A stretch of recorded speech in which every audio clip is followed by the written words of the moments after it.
Welcome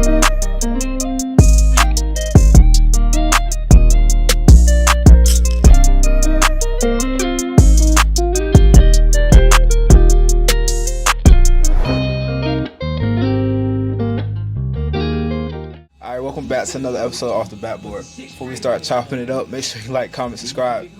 As you can see, it's a little different.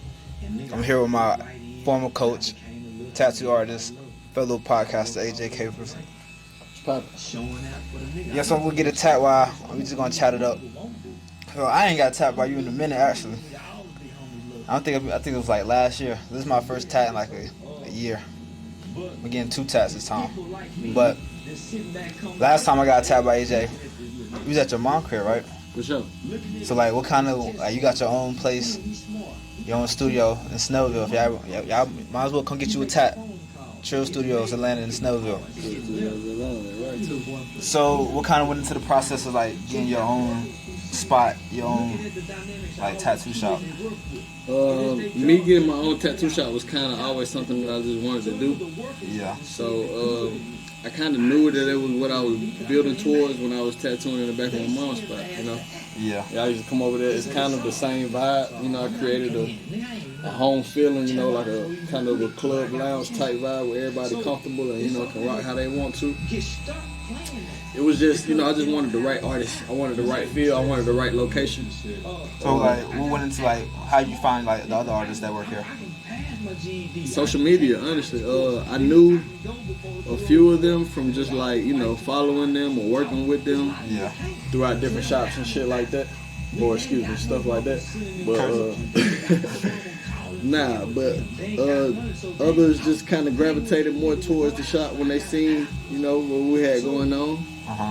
And the ones that I felt like was the right fit, they stuck around. So that's just where we're at right now. I'm very happy with the team that I got though. They dope for sure. So like, okay, so how long y'all been open? I think we opened in like, the grand opening was like July. This year, right? This year, 2020. But we've been tattooing in here since probably like March.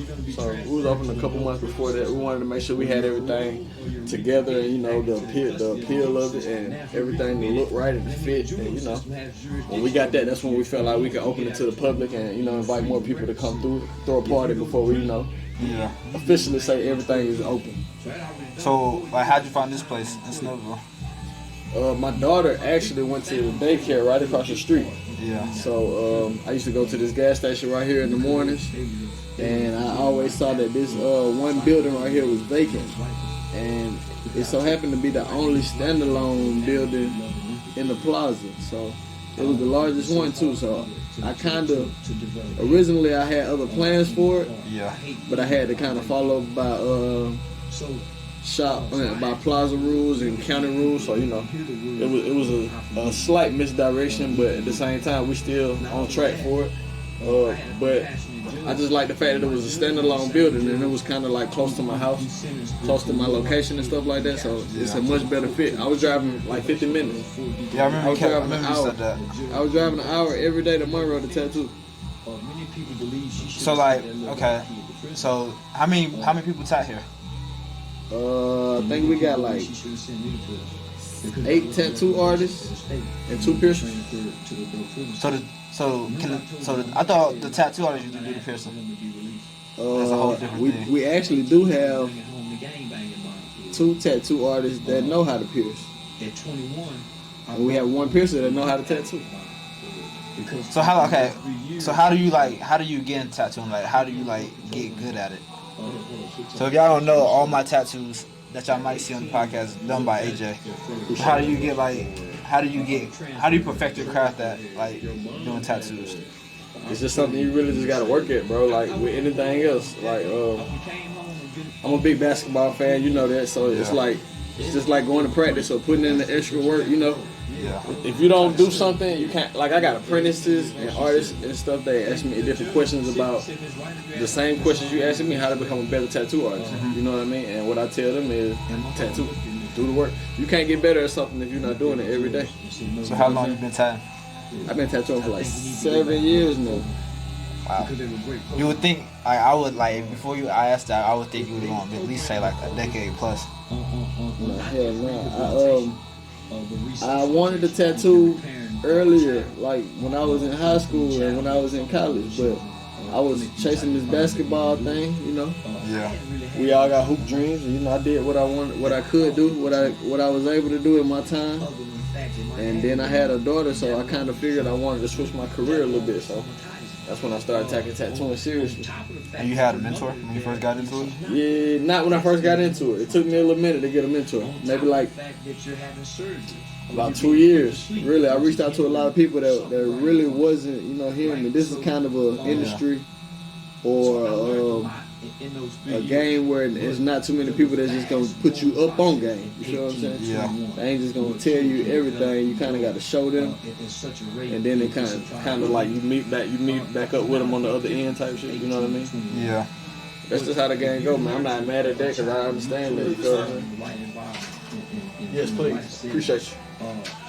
Hell yeah, so you know, but I always try to gravitate towards the younger artists or the people that try to reach out to me. You feel what I'm saying? I rock with them, however they rock with me. Type shit. Now you post like I be seeing you post like sometimes like you wanted to get into like doing like realism, like Greek mythology type tats and shit like that. So like, what would you say your kind of like your style is like now? Right now, I would say my style is like black and gray realism.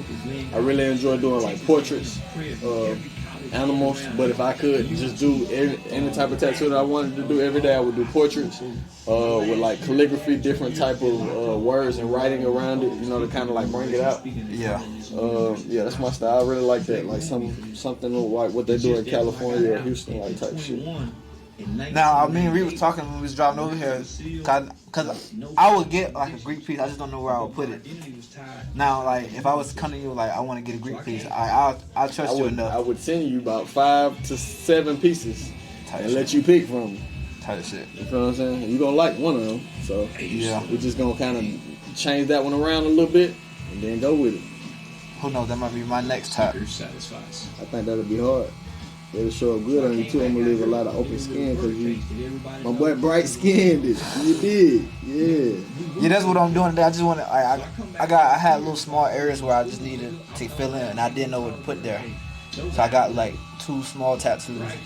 They kind of big now on me, but I got 2 small just to fill in the area. You gotta make them big, man. That's how they show up better. You feel me? Yeah. They look better when they're bigger.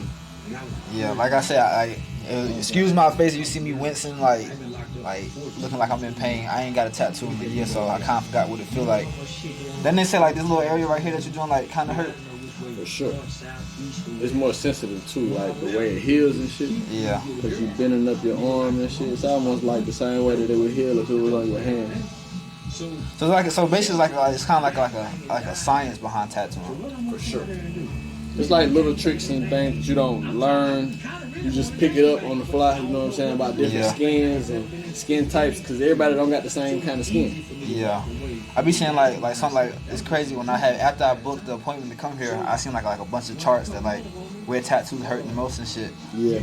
It's just crazy to think like that most like it's the same skin but in different areas that it's gonna hurt more. Oh, for sure. Like, I remember when you did my bicep. I remember everybody used to say like the bicep inside the bicep hurts the most, like on the arm. So I had to get number cream. I ain't got number cream this time. Taking it like a man. I remember when I got my first tap. When I turned 18. That shit hurt. Which one hurt the worst? This one, cause you did the most shading on it. Yeah, it's a lot of work on that. That bitch look good though. It do look good. I get so many compliments. That's how I look at like a tattoo. I was like a barber. Mm-hmm. Like you don't go there. You don't let anybody just cut your hair. So like I told Reed when I first walked, I said I be thinking about getting a tat while I'm at school because there's a tattoo shop right around the corner. But I was like, AJ already did both of my arms, and I'm already like, and I fuck with you. So why would I come back? I'm appreciative of your loyalty, honestly. But you know I ain't gonna trip if you get attacked by somebody else either, though. If you want to come back to me, then you still can get attacked, you feel me? Unless they fuck you up. If they fuck you up, I'm gonna be mad. I'm gonna keep it 1,000. I want to get no big shit. Like I just get in some shit like I think on the inside of my bicep, because that has open skin. I might eventually get like sun rays down the line just to fill it in so it looks full.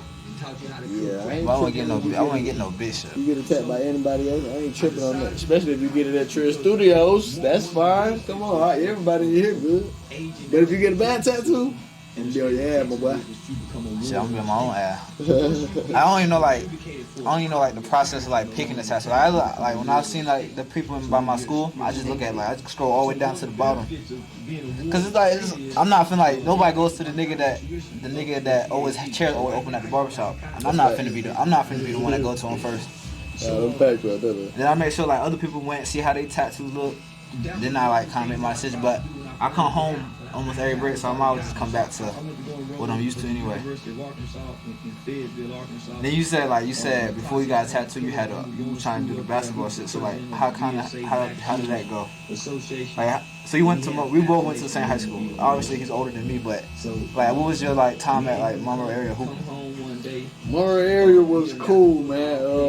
As a Monroe kid, you know, you kind of get into, you know, different things, stuff like that. You look at life a certain type of way when you're in a small town and shit like that. Yeah. Then you kind of, once you grow up and grow out of there, you kind of see things for what it is. But I feel like it's important for every kid from Monroe to leave Monroe in order to see that it is more. You feel me? That's what we trying to tell Reed to leave Monroe. Reed been like traveling the most out of our little group. He went to Houston, he went to Miami, so I think now that he did that shit, he don't like staying in Monroe like that. Cause every other week he talking about let's do something, let's go somewhere. Nah, that's great. That's what it's supposed to be about.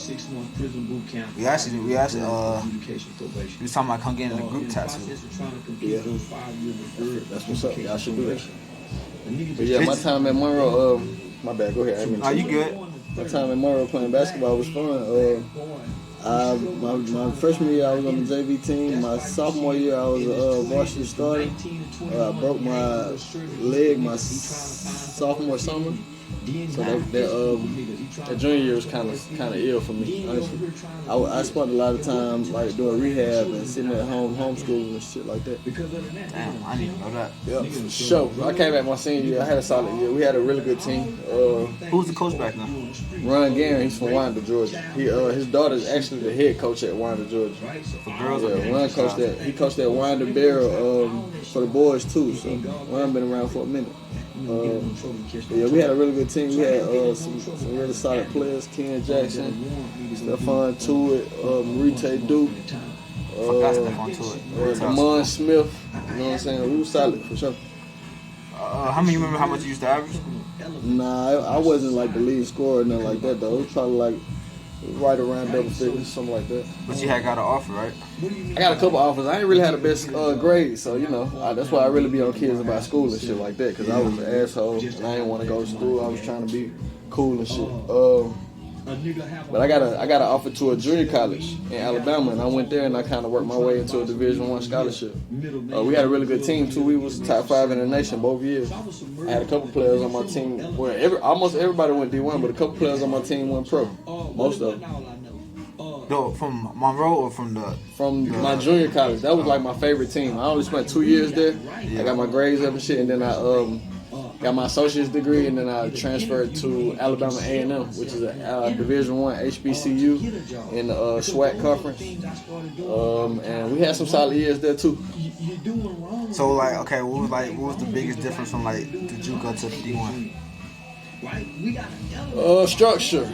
I think JUCO kids are more freelance. You know, it's a lot of one-on-one playing. It's a lot of high-profile athletes, but not necessarily the best cohesive basketball player. Yeah. You feel what I'm saying? So, do you feel like since you said that, do you feel like at JUCO like everybody's just like kind of playing like for themselves? For themselves, yeah. That's a lot of what it is too. And there's nothing wrong with that, but you got to have the right program, the right coaching, the right structure in order to put that kind of team together. Because a lot of these players are really good. You know what I mean? A lot of these players were the best player on their team, and in a similar situation to myself, where they didn't have the best grades, and they just had to go with that situation. So they trying to fight their way to a Division I scholarship as well. So it's dog-eat-dog world in junior college, but that's just what it is, man. So how did you like the college life?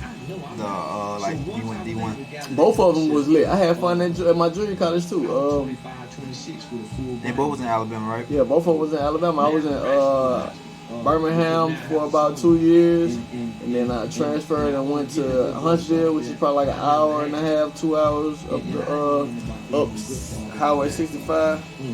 So it was I was traveling back and forth to Birmingham my first year. You know what I mean? Still got some people in Birmingham I rock with. A lot of my teammates from Birmingham, I still rock with them. So it was good, man. I had fun, man. I ain't gonna lie, college is lit. But you gotta learn how to, to be on your responsibility too. Yeah, I would say since I've been, because I only got 3 semesters left. I feel like, well, I don't know how it was in Alabama, but sometimes I do enjoy college, but I just feel like I'm behind the pace, like with Reek, all them niggas work, they got jobs, they making money. For sure. Where I'm I got a job on campus, but it's I'm not where they at. That makes sense. I enjoy college, but I remember my mom had this conversation the other day. She was like, if you, cause the only reason I'm going to college is because of what I want to do in life.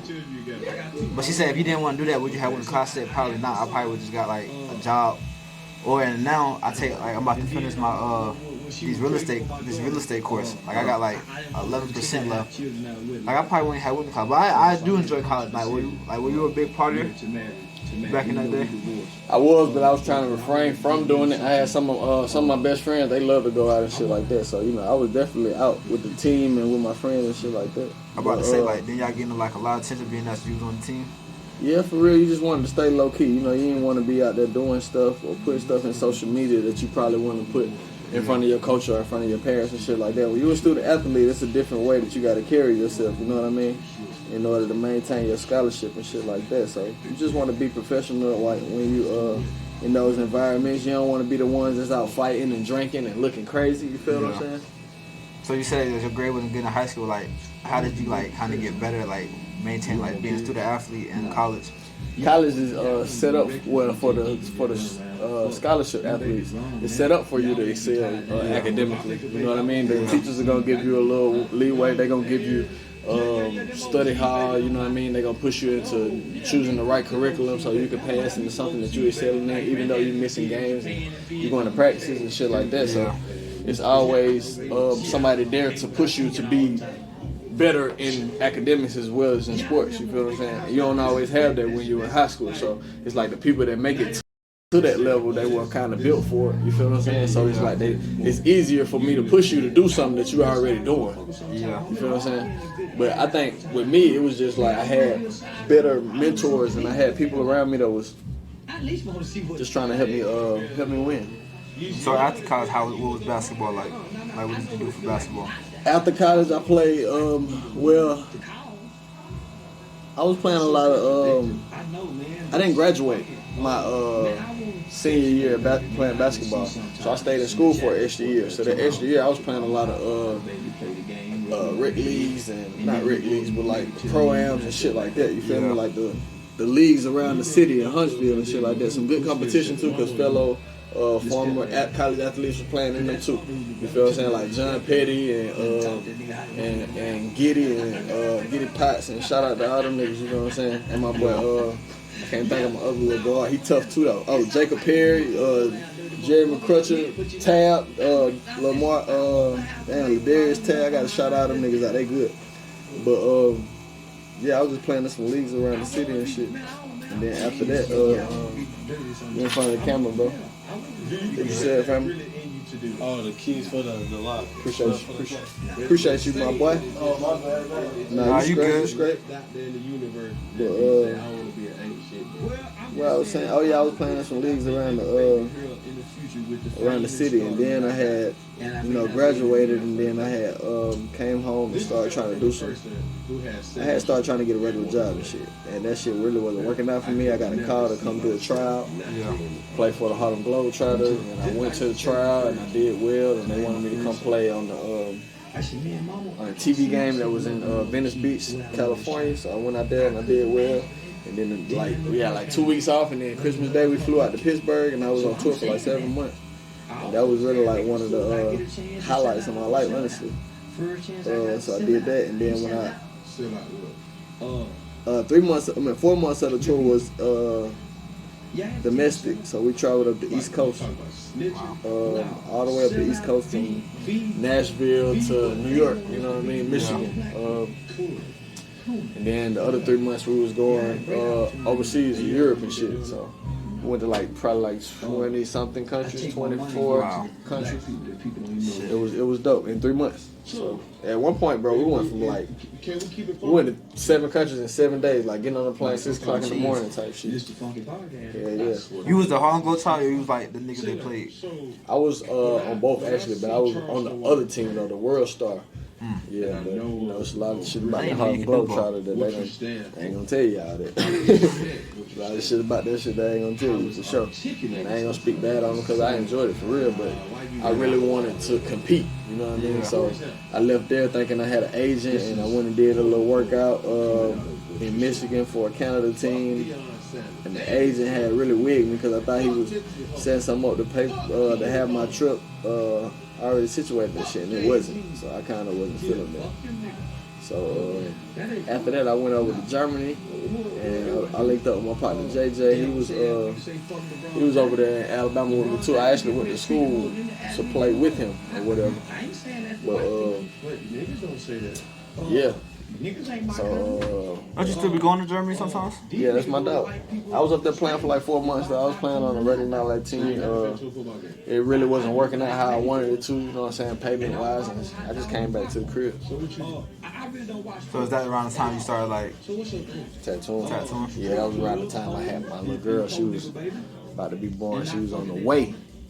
When I seen that, I had a baby on the way, I just kind of shifted life. Yeah. You know what I'm saying? I feel like I got more responsible. I got more, witty in my decision making and shit like that. So. Do you feel do you remember your very first tattoo that you did? I tattooed myself a couple times. I tattooed a couple of my homeboys in their mama kitchen. You know what I'm saying? My partner Lee, Dude, Retake, Kilo, all them niggas. But I was tattooing some people at my junior college too. When I first got up there, I was tattooing people, and it was like I was being late to practice, and you know what I'm saying, about to miss games and shit like that, about to be late to the bus and shit. So I kind of had put it down. Honestly, I tattooed a couple people, but a couple of them stuck. Don't get me wrong, but a lot of them weren't just the best tattoos. I was a beginner, and I got discouraged. And with me being discouraged, I was like, this ain't what I want to do. So I kind of started playing basketball, but I always knew that this is what I wanted to do, though. So I found a way to get back to it. Do you feel like you got to be a good artist to be a good tattoo? Like you have to be able to draw? It definitely helps. Like, how do you get your name? Like, I see you going to tattoo conventions and stuff. Like, how you get your how you get to go to stuff like that? You just gotta network with people, bro. You gotta be, you know what I'm saying, a people person. You gotta be out talking to people. You gotta, pass out cards and shit like that. When you're a business or a brand, you gotta carry yourself in that way. You feel what I'm saying? Yeah. So when you first started, was it hard to get people to trust you tatting them? I was just having a conversation with one of my homeboys, the host of the co-host of my podcast, and he was asking me, how do we get more different people to watch it, and how do we get a broader audience other than the people that we targeting and shit like that? Yeah. I told him, bro, we are targeting the people that rock with us. We ain't targeting nobody else. Yeah. You feel what I'm saying? They gonna tell the people that they rock with about us, to rock with us. That's the only way you grow. Yeah. You can't get no bigger than that. You feel what I'm saying? You trying to go rock with somebody else who don't rock with you, you already feeling, because they ain't gonna vouch for you. Right. You feel what I'm saying? You put it in somebody's head who already fucking with you. You feel what I'm saying? That's how I did tattooing. So I went and tattooed my homeboys in their kitchen, and they told their people, and they people came, and eventually, I was good enough to tattoo everybody in the city.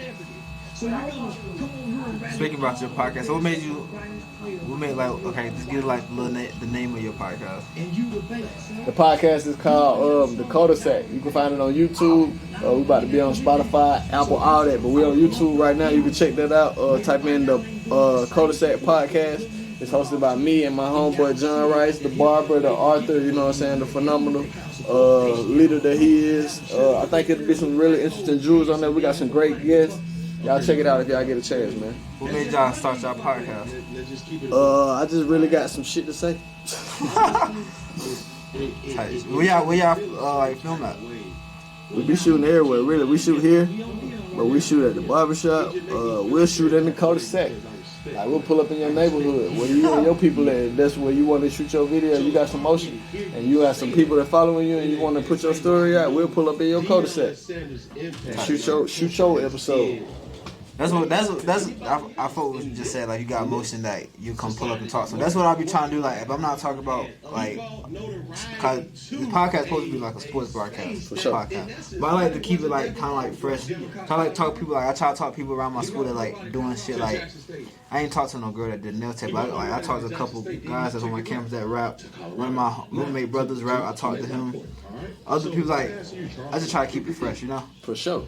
That's why I decided to come to the podcast today. Because I watch podcasts, but like I watch like I've been watching like Nightcap with Shannon Sharp and Ocho City. I've been watching that recently. That's one of my favorite ones too. I don't watch it. I see the clips on the internet, on Instagram and shit, but they be having some real casual conversation. I like that. You know what I mean? I don't be without that scripted shit.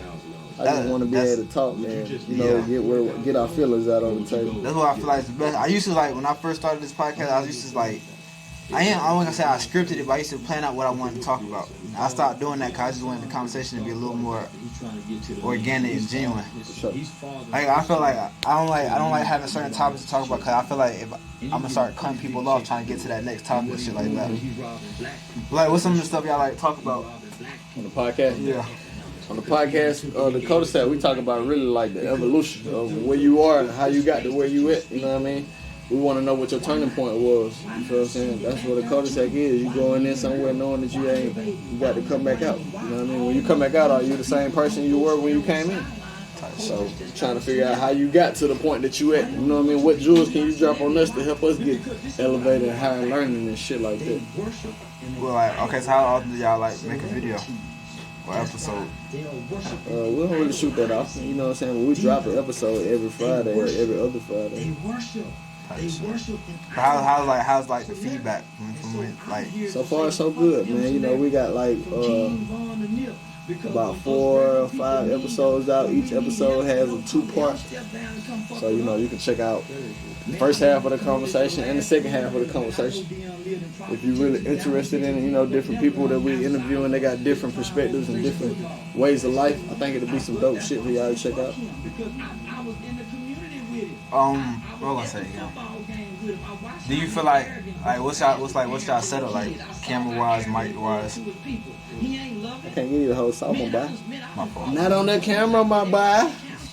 My fault. I get to you, but not on that camera, my boy. Like, do you like what kind of like? Are your guests like more like people like that y'all know? Or like The first 3, 4 people that we interviewed, either I knew them, or my co-host knew them. So yeah, we are rocking with people. I'm trying to really put people on a bigger platform. Not saying that I have the biggest platform, but if they got a big platform and I got a big platform and we work together, we got a bigger platform. That's what I'm saying. And you plan on sticking with it, right? Like for sure. A year from now, the cul-de-sac is gonna be one of the hardest podcasts out, along with my boy Off the Backboard. You did what I'm saying? That's a hard name. The cul-de-sac. That's a hard name. For sure. I don't know. Like, okay, you say like what 5 episodes in, right? Yeah. So like, what's like? Do you ever like, since you got your own tattoo too? Like, would you ever get like your own spot to do just the podcast? Yeah, I've been thinking about that too. We've been talking about that shit in a way. Because my shit is like, you can say my shit is like more mobile. Because if I go to New Jersey, I go up there and record people from New Jersey. Like, I just got a camera and like a couple mics. But I feel like one day, that next step is maybe getting like a second camera, like to get like different angles. How many angles you shoot? Just one? I just shoot one now. I'll get a second one, get a different angle, and then after that, probably get like an actual like a actual setup, like an actual good place where I just shoot and invite people to get on the podcast. For sure. I feel like, do you feel like, have you ever been to like some like hardship podcast already? Shit, everything about entrepreneurship is hardship. If you got to do it yourself and you ain't got to depend on nobody else to do it, or you got to continue to do it day after day and put it out, it's hardship because you gonna run into it. If you having something going on, you gonna run into a point where you either don't feel like doing it or you got something else to do that's more important. Yeah. But you still got to do it. Yeah, I feel that. 'Cause I remember I was gonna do an episode this week that dropped tomorrow, but I just didn't feel like getting the video out.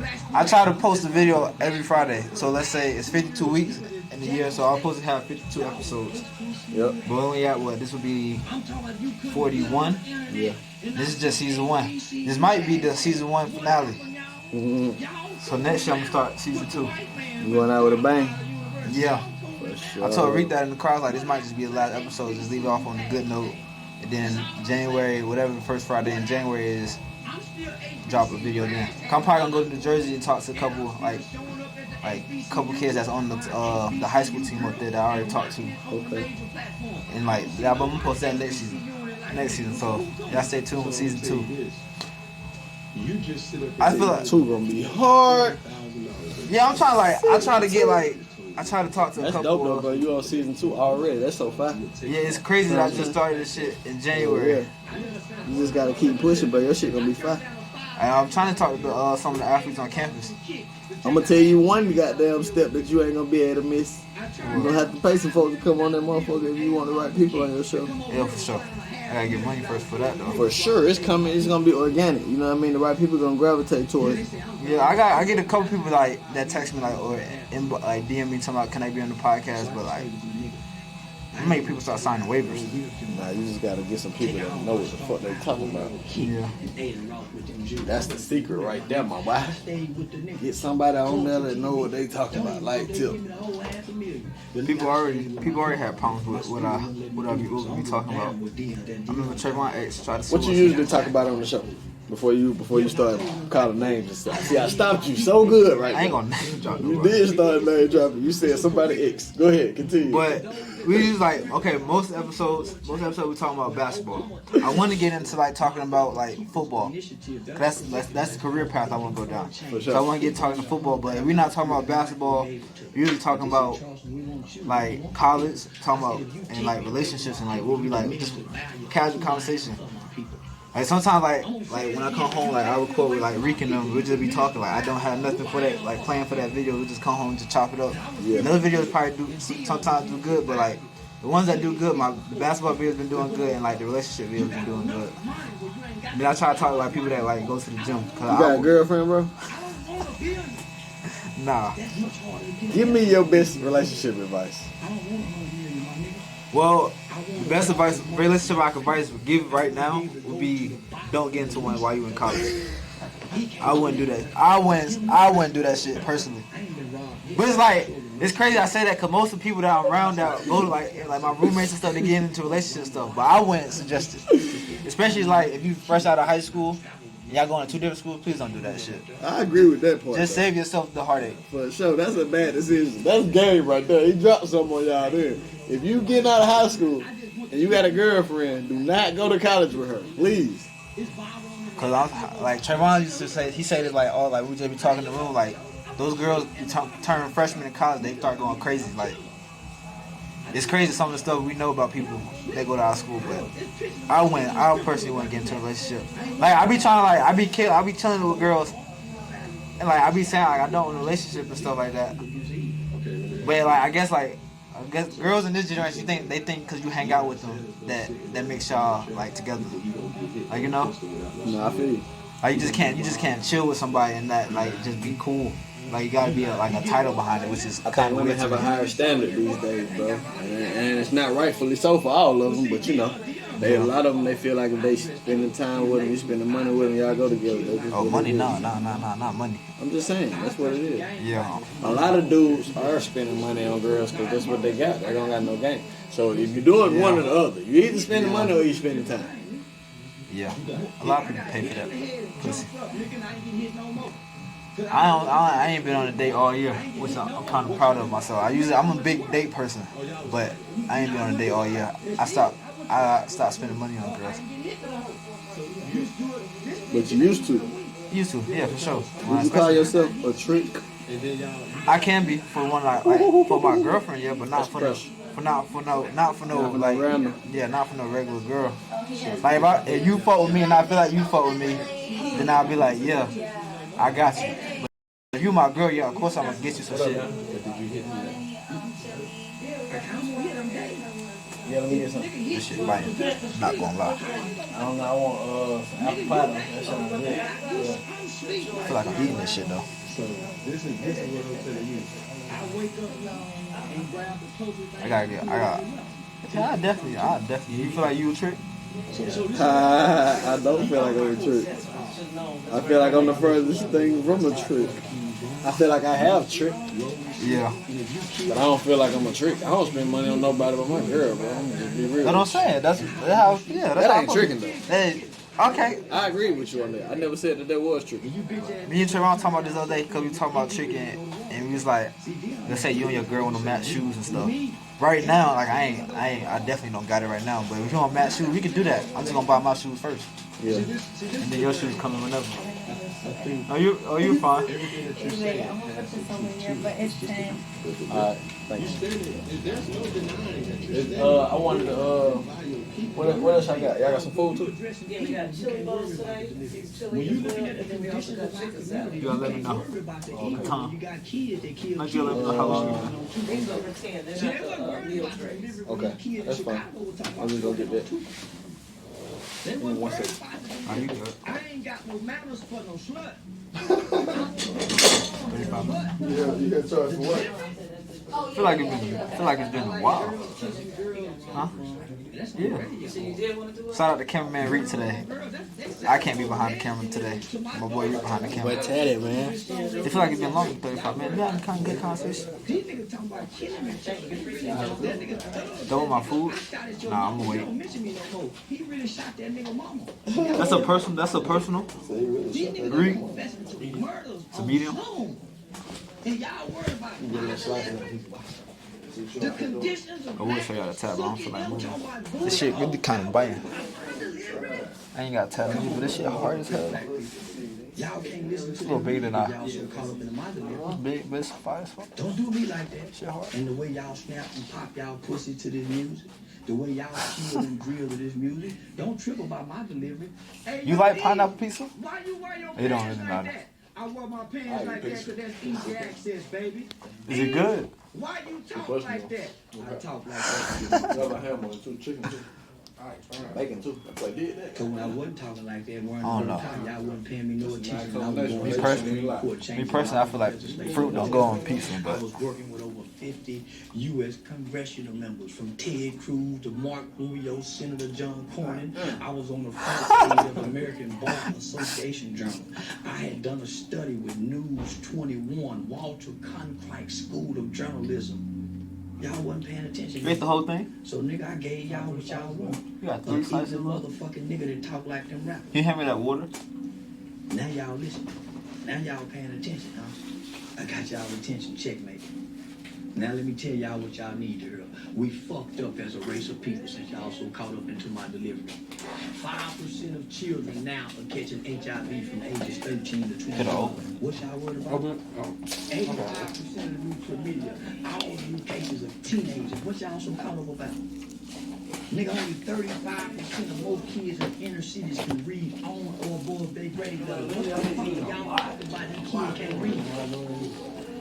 Come on, my nigga. So we don't be real, let's be real. You feel like Charles White be spitting real shit? Hell yeah. I'm not bad. All that shit be true. Black woman because she wearing eyelashes. I don't I'm like- not fucking with the I guess sister people don't like what he because she got said. 2 million baby daddies. I'll be great. I'll be great with some shit. Boys and men from I agree with 90% of that shit.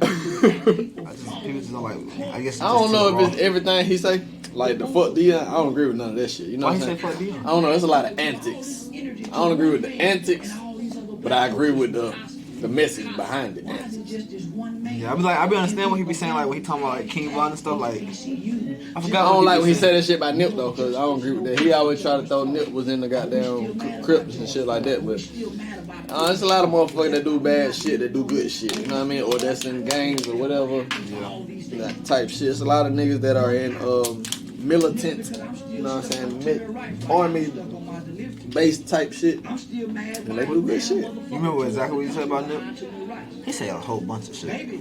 A lot of it was about Crips. That's all I heard, really. And he always say he ain't saying fuck Hermes, he's saying fuck Nip, the character, and shit like that.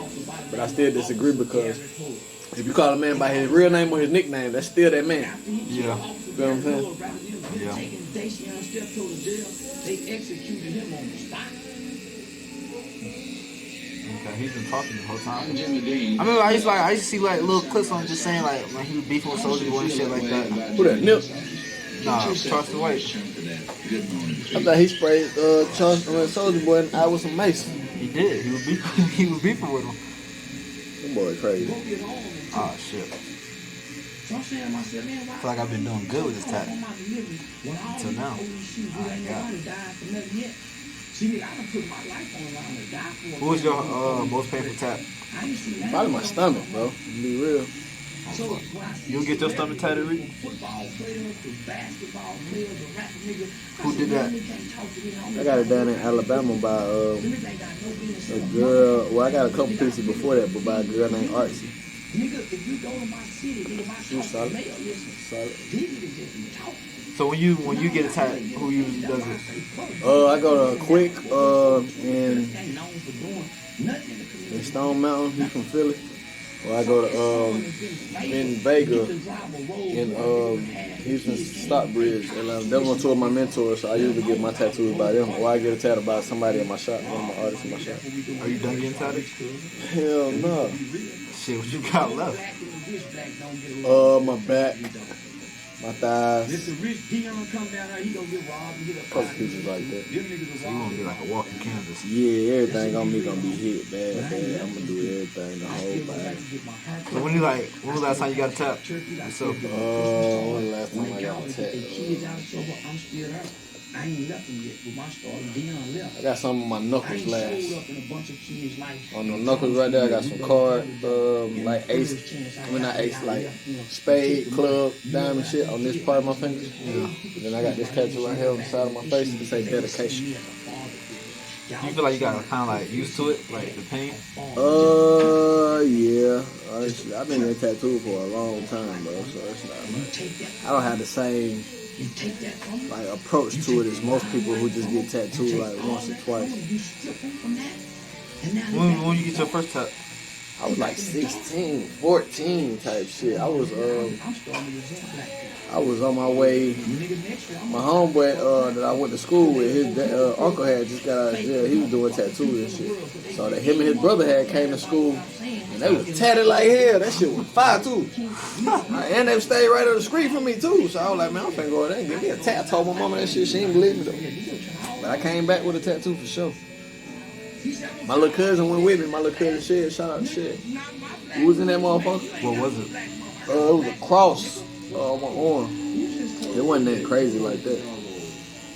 But yeah, it was a moment for sure. It was hard. Yeah, I liked it. It was a nice little starter piece. It was better than a lot of the other tattoos I got on me. I designed it. But the tattoo wise, it probably wasn't the best. It's cool though. So how long have you been able to draw? Like, my whole life, bro. Did anybody teach you how to draw? My cousin JJ used to draw a lot with me when I was a kid. That drawing shit never connected. We used to sit on the goddamn back of the goddamn car after school and draw. You know what I'm saying? Yeah. Just before a nigga even knew anything about anything else about goddamn. Well, I was playing basketball and shit like that, probably trying to get fresh, listening to a couple rappers and shit. But then before I knew anything about drugs or drinking or, girls or anything like that, yeah. Then you do the logo? Then you paint it? Trill Studio? Yeah. Yeah, I do a lot of canvases and different type of murals and shit like that. I enjoy painting. Got some other artists in my shop that can paint me well. Is there anything else you'll put like in the shop that you'll paint? That I would paint? Probably not. I like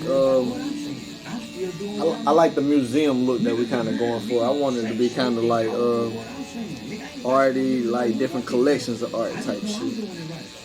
So that's like the next step. Like y'all gonna get like more pieces? For sure. Sure. Has it been packed in here? Especially probably like the grand opening, right? Oh yeah, but the grand opening was definitely the most packed it's been.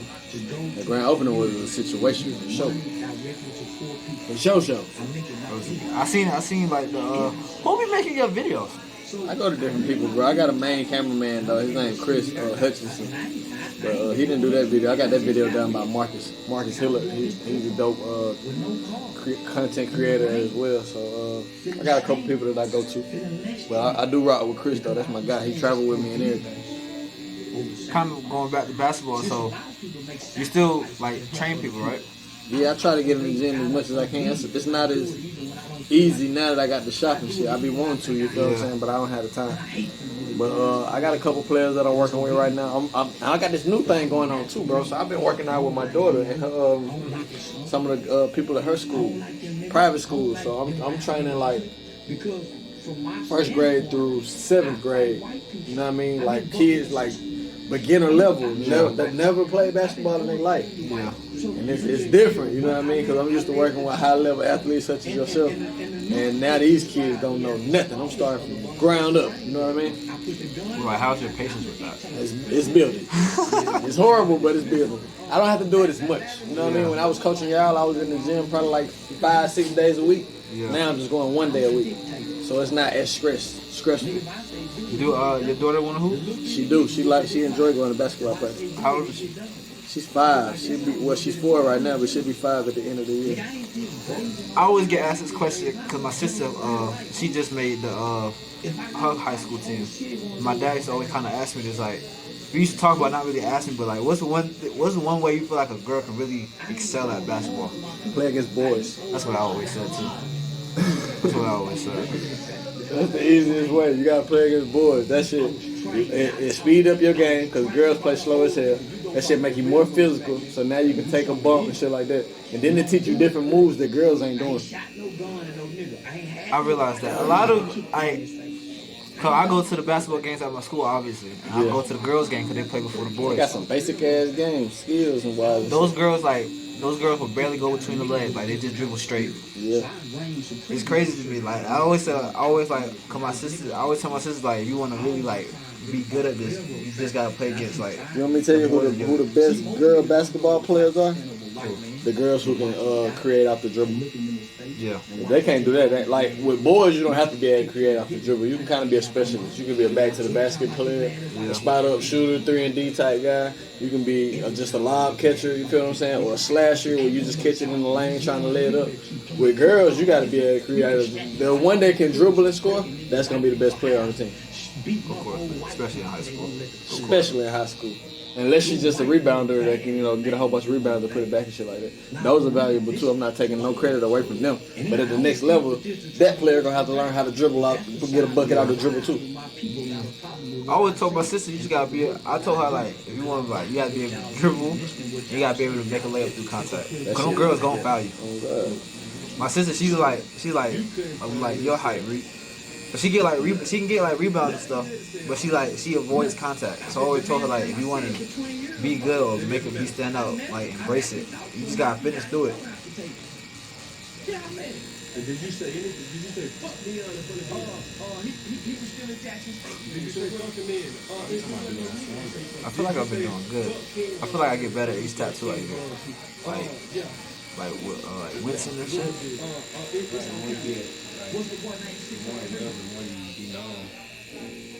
So this shit is biting, but it's not like Unbearable. yeah, it's tolerable. How's Carmel doing? I know you go to a lot of these games. Carmel's doing great. The last time I went and seen him play, he had like 18. He was missing some jump shots, but he played well though. He had a lot of rebounds and shit, yeah. I've been working with Carmel for a long time. I ain't been training him as of recently. He done got like different organizations that he go to, you know what I'm saying, different schools and shit like that. So, but we get in the gym sometimes and play and shoot, work out, you know. You still work out like kids like that age? Hell yeah, you talking about like high school kids? Yeah. I be working with like 5 or 6 of some of the best players in the country. I feel like they're some of the best players in the country, but they definitely some of the best players in the state. Camille Williams, Marcus Smith, Marcus Smith Jr., the other the girl, Kira Butler. I got a kid at Southwest DeKalb. He's a freshman. His name is Jackson. He's really good too. And then I got like some middle school players that I'm really tuned in with too. They work out some of the girls at Monroe. You seen what they got beat by? Hell nah. I think they lost 79-4. Oh, I can't forget about Vontae too, man. Vontae done got in the gym a lot too. Vontae, Noah, yeah, he took from Monroe point guard. Yeah, Monroe looking kind of good this year. Like, what they like 5-0, 6-0? 5-0, I think. Nah, they'll play more games. They play more. They'll play more goddamn. They'll play like 6 or 7 games though. Yeah, they just played. Who they just played? They just played Loganville. Not too long ago. Yeah, I think they're like 5-6 games in. You went to one of the games yet? Nah, I've been meaning to catch one. I wanted to catch the home game they had the other day, but I ain't made it with them. I'm gonna probably go to one. Don't they play this weekend? I don't know. I'm so out of tune with I might go this weekend. Do they play this weekend, Reed? I'm going to the home games. I ain't really trying to travel a whole lot of places. That's You been to it? How was it coaching at Monroe? Say that one more time, bro. My bad, I missed it. How was it coaching at Monroe? Coaching at Monroe was fun, man. I was working with a lot of kids that I watched grow up and shit like that. So I had a real good relationship with a lot of my players, as well as the coach, man. Coach Strickland, shout out to him. He's a good guy, man. I rock with Coach Strickland. He came in, he was a good fit, you know. Yeah. I had to kind of tell him how to talk to y'all a little bit because, you know, he... Whoa, shit, bro. I had to make sure you wasn't tagged. What did that? Bullshit, no, Diamond told me couldn't do it because y'all was recording. I had to make sure you wasn't tagged. They trying to bring a snake in here, man. Show them the snake, bro. I don't fuck with no goddamn snakes, man. That's yours? That's a shot pit. That's his snake, man. Yep. We got snakes, we got dogs, we got whatever you need right here. Got some goat curry goat too. But hell yeah, coaching at Monroe was dope, man. I really enjoyed it. I was on there for like 3 years. My first year, we had kind of a halfway coach. I ain't gonna say nothing bad about him and say his name, but you know he wasn't all the way in like that. I was damn sure finna ask you what his name was. Nah, I don't do the name dropping like you do. I was name drop. If I name drop, I'm gonna say something good about you, like Kevin Strickland. That's my guy. But when Strick got there, we his first year we went to the Elite 8. We had some really good players. We started kind of falling off a little bit because a couple players got into trouble and shit like that. But we still had a solid year. We lost in the region championship the following year. And I think that was my 3rd year. I was done after that. That was y'all senior year. So yeah, after that I was kind of cool on coaching. I was really trying to more focus on tattooing. You only did it for 3 years? I feel like you was there my whole 4 years. Nah, I wasn't there your freshman year.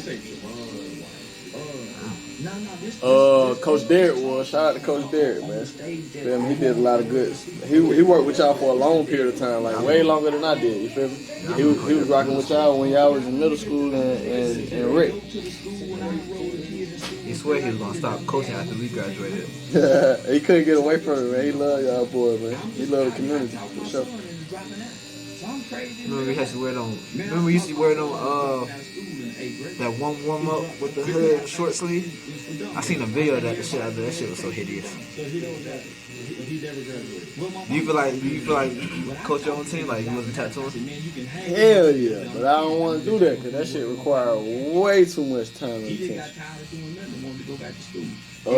I thought about doing a AAU team and shit like that. Yeah. But that would take away probably like my whole summer. So I was like, nah, I'm straight on that. But I really do enjoy, I did enjoy doing the summer camps and shit with the kids in the community. I might get back to that. Or doing like a league or some shit like that, like an adult league. I would like to do that too. Like started? Yeah, starting an adult league. I would love to do that. In Monroe? Or like? Yeah, in Monroe. I wouldn't do it nowhere else. I really only like to do stuff where I'm from. I know I put the tattoo shop in Snellville. Yeah. But I feel like that's fairly close to Monroe, and I feel like I can only get so big in Monroe with this tattooing shit. Yeah. If you could have opened your shop tomorrow, would you? It wouldn't have been this. Yeah. Okay. Plus you said It's you had impossible. to drive. You said you had to drive. Yeah, and then I had to drive. Like I like the area that I'm in.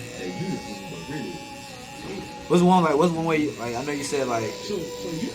I know you don't y'all have an Instagram page? Trill Studios, man. Y'all can follow us at Trill TRILL Studios ATL, and y'all can follow me at AJC.INK. I do tattoos, man. Y'all trying to get in the chair? I get y'all in as soon as possible. I just need $100 deposit. I don't know why someone told me your deposit went up to 200. Who said that? It's 200 if you booking a full day, but nah, it's $100. And it go towards your tattoo. So you spending 300 and you pay 100, and you gotta pay 200 after the tattoo. Some folk don't know how to add. Some folk math don't be mathing.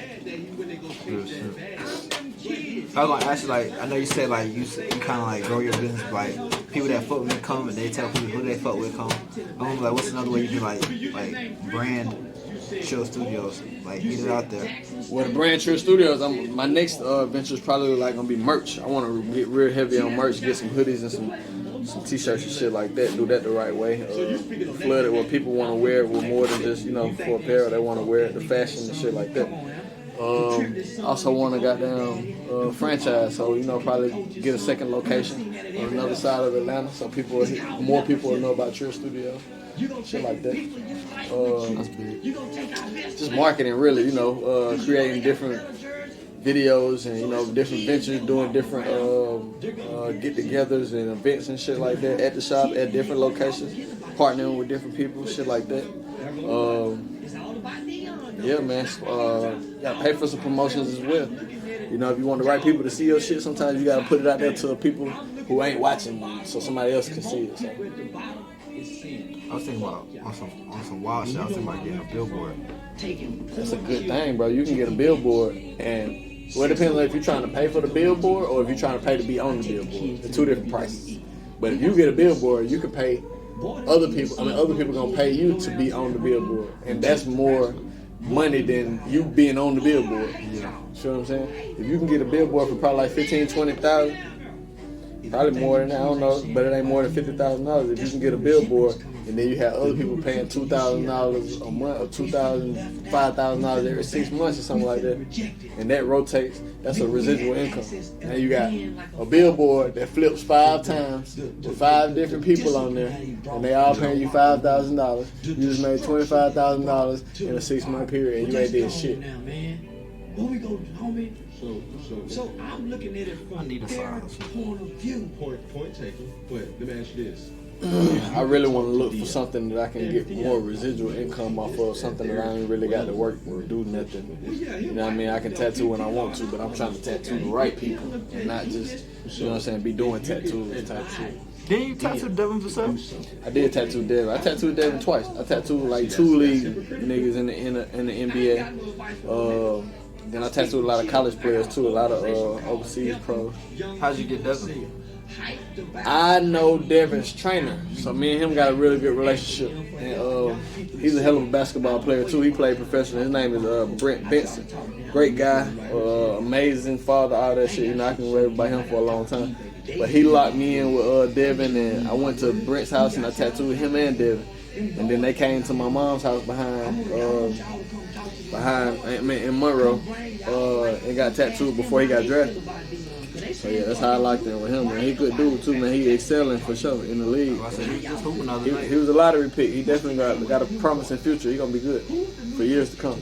He's a cornerstone in the San Antonio Spurs franchise. He just got 100. I ain't gonna count his pockets, but he just got paid. You know what I'm saying?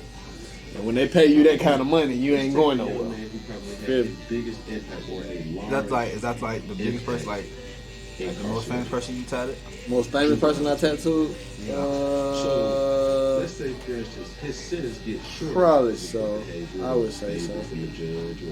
So how is it going to like the tattoo convention? Do you just be there like tatting the whole day, like different like small pieces, or like you just be out there like really just trying to like network? You tattooing whatever they want you to tattoo, but you also trying to get your name out there. You want to pass out cards. You want to go and talk to different people in different cities and figure out how they tattoo and figure out where you can possibly get spot at they location or shit like that. You just want to try to be innovative and, you know, continue to expand your brand in different ways that we were just talking about. You feel what I'm saying? And Trill Studio had their own like booth.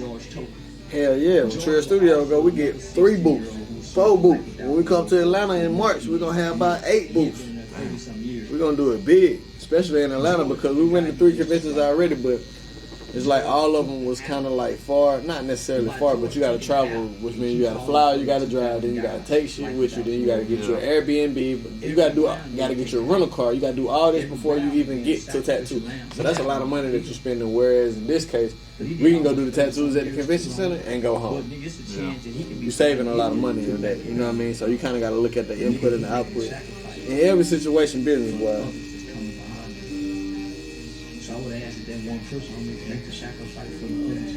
Sometimes you gotta goddamn make sacrifices. Sometimes you're gonna do shit that don't make sense. Sometimes it's gonna make sense in the end. But you gotta think smart about it though. You don't want to make a rational situation be more irrational.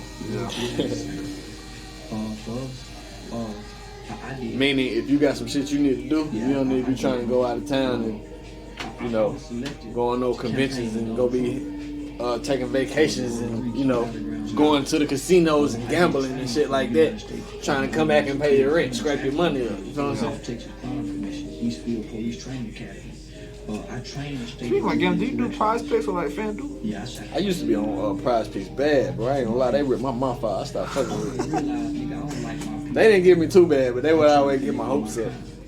And I was like, nah, I can't keep doing this. Y'all got it. I think I'm gonna get on prize picks. Species of birds. Those are my people. Like, the more money you put in, the more money you get back, right? That's how gambling works usually. Know what you thought?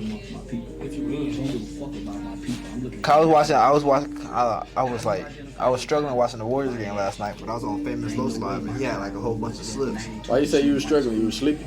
No, they just sucked. They sucked. The Warriors did? Yeah, they're Did terrible. Curry play? Yeah, Curry played. Who they played? The Blazers, and we struggled to beat them. What? But y'all won? We won. Like, we won by like 4. We struggled to beat them. So I was watching the live just like, cause he was watching the game too. He was like, he had it on his phone and he just had like the camera flip. So I was watching it through his point of view. I just kept seeing all his slips. He had like 6 slips, like 2.5K. Who? Famous Los. Oh, Famous Los, okay. I thought you said Elijah. Nah. I'm Jimmy Dean, and Them boy be having money in a bit like that. I ain't finna be putting no damn $1,000 on no damn bit. Jimmy Dean Sauce. I got kids. I got responsibilities. I ain't got no money to gamble. If I did have it, I still wouldn't do it. Not that much. You still be on prize picks, Reed?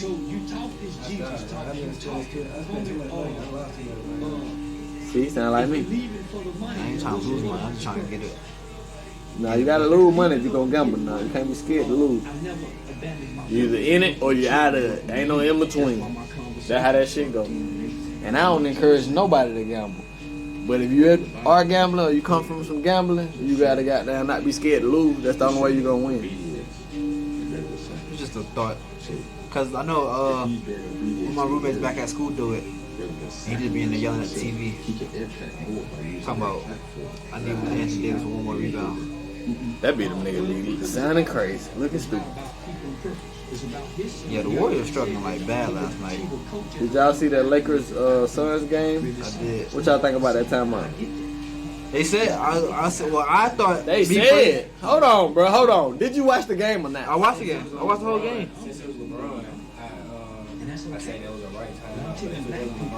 Watching the game, it's like it was no way in hell the ref thought he had possession of the ball when he caught timeout. When LeBron caught timeout. I don't think the ref was looking at the ball. I think the ref was looking at the ball. But when I got on social media, like the day after, they said it was correctly ruled, a correctly called timeout. No, the fuck it wasn't.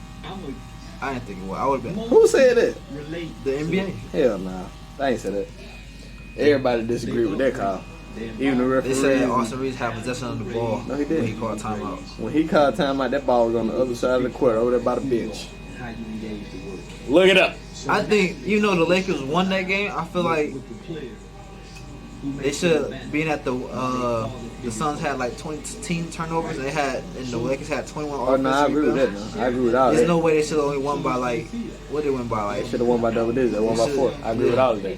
But what I'm saying is, in order for it to be a fair game, the game got to be officiated correctly down the stretch. And that, even though they had all them turnovers and all them missed shots and all that, I get out of it. If they would have got the ball back down 2 with 11 seconds left, you telling me KD or Book won't get a bucket? I got a couple of And I'm not biased. I think Dan Booker pick it up like right under the basket. He could have scored that right there. I don't know if he picked it up or not, but he somewhat knocked it out of his hands. It's like, dude, when he knocked that bitch out, he probably tried to pull his hands back, and then dude just went, blind and shit. I don't know what was going on with Bradley Beal. Bradley Beal got that back issue. I was trolling when I was watching the game. I was like, I blame this on Bradley Beal. When we played one You game. can't blame that on Beal. KD got outplayed by LeBron. You feel like you think you did? What was the stats? I don't know the stat. I don't know. You KD just was named getting- all those damn stats. You just talking KD about how was they getting missing free off. throws and layups and shit. But LeBron, I think LeBron was had a triple double. But KD was getting off. KD did get out, but who played better? when you do the 60 Probably right. Let me ask you this. Who played better? KD or Bron?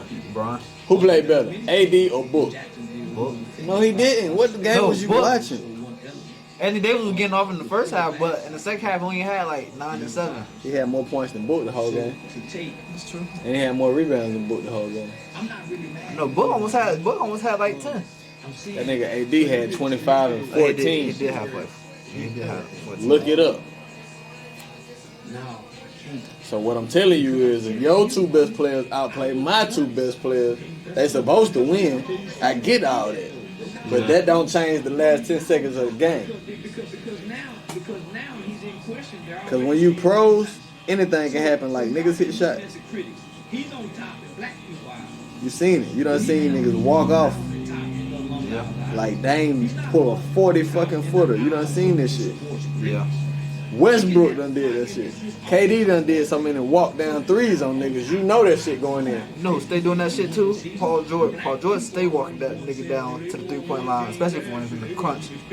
I feel like me and my friends be talking about like, if you know he gonna do it, if us the audience know we gonna do it, why don't they play that? Cause if you play it, they gonna hesitate and they gonna go bite you. They pros now. They gonna read you now. But I feel like okay, when the Warriors played the Clippers, Do you think Paul George knew that Dame was finna shoot that fucking 40-footer? nah. Alright then.